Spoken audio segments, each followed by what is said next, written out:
My name is Morgan, and according to the National Institute of Health, there were 106,699 drug-related overdoses reported in the U.S. in 2021. This number can be drastically reduced by the use of harm reduction facilities. I've worked at Silver Creek Corner for the past 2 years, and one of the first harm reduction facilities in southeast Minnesota.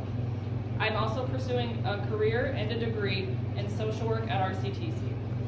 Today my mission is to help you all understand what harm reduction is, how harm reduction facilities are beneficial, and what these facilities could look like for those living in them. First, to understand harm reduction, you have to know what it is. How many of you wore your seatbelt today? Congratulations, you participated in harm reduction. By wearing your seatbelt here today, you kept yourself out of harm's way.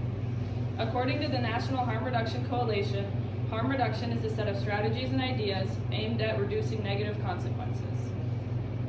Drug use is a part of the world, and minimizing its harmful effects to those who use and the ones that surround them is super beneficial. Drugs are not just heroin, cocaine, marijuana, it's alcohol too. People tend to forget that. Non-judgmental service for everyday needs and functionality is a part of harm reduction. If somebody comes in and tells you what they're using on a daily basis and you can let them know that you can still provide them services regardless of their use, you're helping them while doing harm reduction. Harm reduction also offers resources like treatment at their own pace, therapy, or physical health like going to the doctor. Let's be real, not everyone wants to get sober. Harm reduction creates a safe place for those in active use to live a longer, healthier life.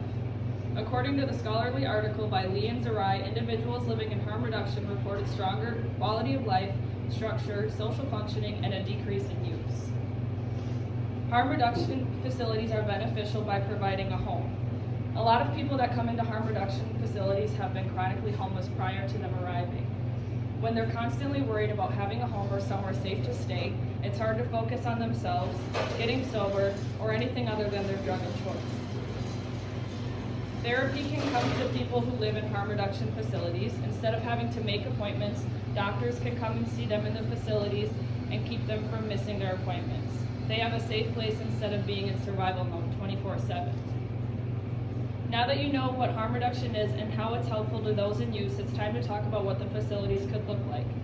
Some of the facilities are as simple as an outreach center, somewhere where people can get supplies and things to help them to keep them safe in their use, and others look like stable long-term housing, for example, Silver Creek Corner. We offer transportation, therapy, meals, and financial help. When somebody comes into Silver Creek Corner, they could be drinking as much as a 1.75, and after a while, we try to get them down to something like a traveler.